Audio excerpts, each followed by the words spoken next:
So get up. Top of the morning to ya.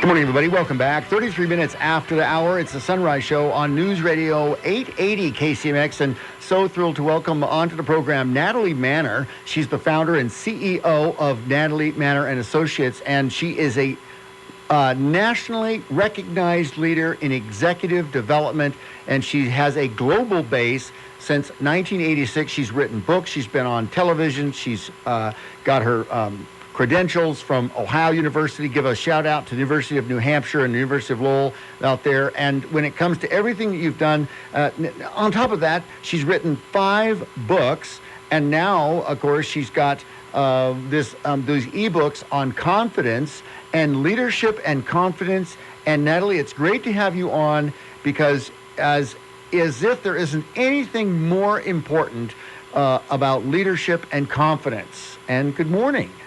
Good morning. How are you? Well, I'm good. Monday morning. I'm glad. I'm terrific. I always love spending time with you. You ask great questions.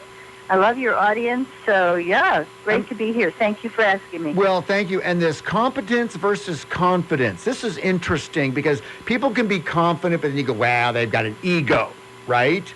Mm-hmm. So what separates the confidence, that inner confidence, that down in your gut that you know you're doing the right thing and you're on point, versus that ego that people see, and then that humility, and then the competence? Talk about all those things.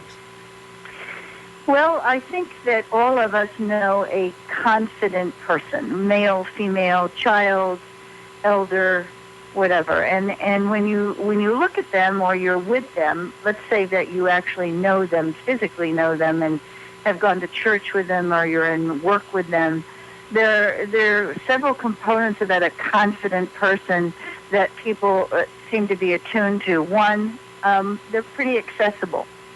So if somebody's confident versus arrogant, arrogance doesn't let us feel like they're accessible, or they want to be with us, or there's a chemical attraction. Confident people do it differently, and they feel good about what they do. They're committed to what they do. They talk about what they do. They're usually pretty good listeners. So that's really the difference between the arrogance and the confidence. And I think you and I have talked about this a little bit before, but it bears repeating. We communicate with one another via, and this is global, this isn't just United States or Arkansas or California. Everyone, 55% of how we communicate is our body language. And so we can tell when something's open and somebody's handshake, or how they're sitting, or how they're looking.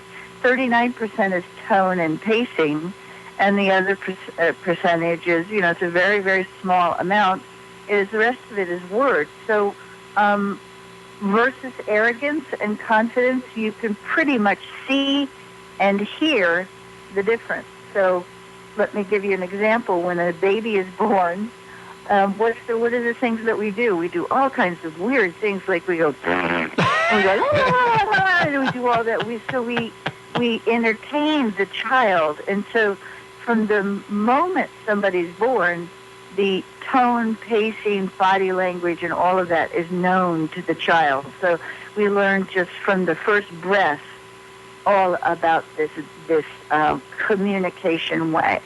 So when you're confident versus arrogance, because it's a very, very good question, it's the openness, it's how you feel, it's rapport, it's a chemical reaction. When someone is arrogant, and that has its place too, you don't really feel grounded and aligned with them. You don't feel necessarily safe, and you don't feel necessarily appreciated. So it's a huge difference. So to take confidence and arrogance and put them in the same sentence. Probably not the way you're looking at it that's really going to get you to where you want to be. So, exactly. Well, and what I was talking to Natalie is that, as you have someone that exudes confidence, you have someone that is in the room that they either might be jealous or they haven't done their due diligence, and then all of a sudden they're going to try to one up. I'm just thinking in the in the confines of, say, an employee co-worker type situation, and you have someone that maybe in sales that exudes great confidence, and then you have someone else that's jealous. Now and then they try to label them or put it as the ego, and I just that's why I asked that question. So great. Yeah, no, that's a really, really good point, because a lot of times when we don't have something, we make up a story about somebody else, and that is, that can be aligned with money, it could be aligned with position, could be aligned with health.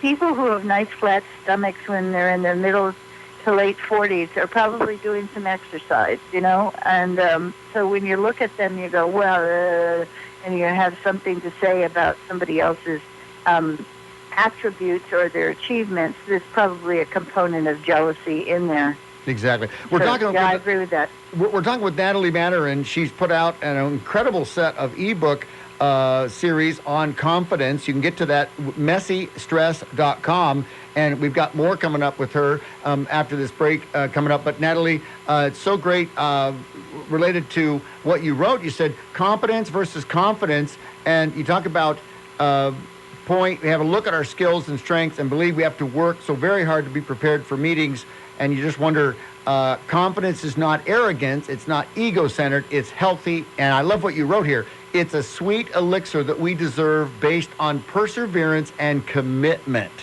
Yeah. Commitment is it's something that we learn and is cumulative, and it gives us a great deal of pleasure. But when we don't have discipline and commitment, we tend to procrastinate because we're lost. We're not quite sure what the next step is. And when you combine competence and confidence, it's really kind of a beautiful thing to not only see, but to feel yourself. There's a bigger ease about your creativity and what you have a risk to take, about being in love, about accomplishing things. It feels good. Exactly right. And then you look at things like Olympic athletes, or our American astronauts and what they've been able to accomplish, and our incredible, the great Americans in our country, and they have all those elements, don't they? They have the confidence and they have the commitment, right? Mm-hmm. Well, you take a look at Olympic people, and you could actually, you don't even have to go to the Olympics. You can go to freshman high school track, where most of the time in middle school there's not a lot of track teams. So the first time you go into track, male or female, when you're in high school, the first time you go around the track, you feel like your lungs are going to fall out, you're going to throw up, and you're wondering, why would anybody want to do this? And then 6 weeks later, you've gone around the track 9 times, you're feeling kind of good, you're sliding through it, your lungs have learned it. So it's almost like a daily practice, too. If you look at the Dalai Lama, who is, known for world peace, he meditates 4 hours a day. He doesn't meditate 4 hours a day because he doesn't know how to meditate. He meditates 4 hours a day because there's a lot going on in the world, and he's trying to stay centered. He probably really knows how to meditate well. Somebody who knows how to run, who's running in the Olympics, has put in a lot of hours. And they did the first time, went around the track and felt like their life was going to end. So there's a difference between attempting and stopping and taking a look at it and saying, I would like that, because there's always a process to get us to the next step. And when we're, resentful or not self-assured, or think it couldn't happen for us, or you're not enough, that keeps us from going around the track the second time, because you can't even imagine there would be less pain. Exactly. Or less, yeah. Well, and there is. And it's wonderful. probably, I'm guessing here, based off of fear. Yes, well, it's also based off pain, too. I mean, the first time you go out and play golf with Tiger Woods, what do you look like? You look like an idiot. exactly.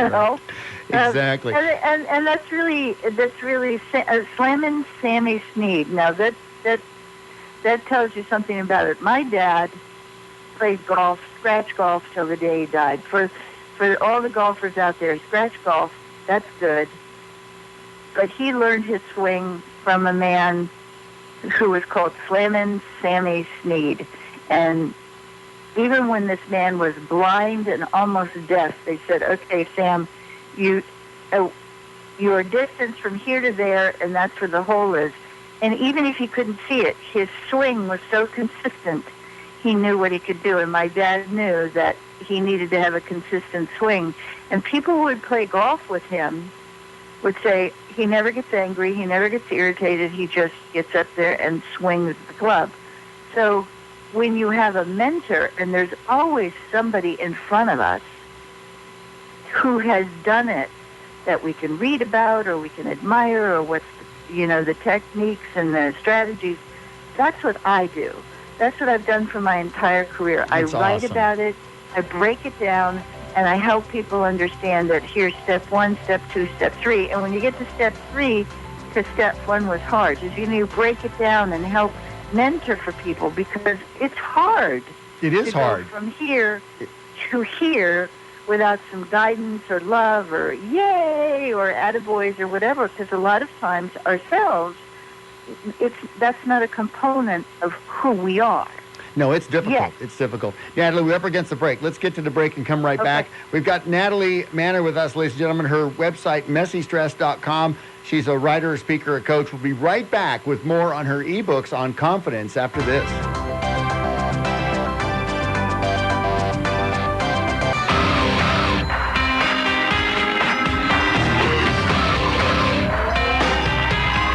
It's my life, and it's now or never. 'Cause I ain't gonna live forever. Good morning, everybody. 49 minutes after the hour. Welcome back to the Sunrise Show. Craig Froenick in, and continuing with Natalie Manor and her website, messystress.com. You want to get there and get signed up, because coming up this Wednesday is an incredible opportunity to ask her direct questions. And Natalie, talk about this call-in on it's a teleseminar, I guess you would call it, right? Yeah, a teleseminar or time together or whatever else. And the reason I want them to sign up is just in case, they say people schedule their time and then they go, whoops, something else is coming up. So I need them to sign up so if they miss it, I can send them the recording so they can, get the benefit of it. But the reason you get together with an expert like me, and I don't use that loosely. I thought I invented stress when my career first started. I did everything wrong. I funded with credit cards, divorces, all that kind of stuff. So I've been there, done that, and I know about it, and I've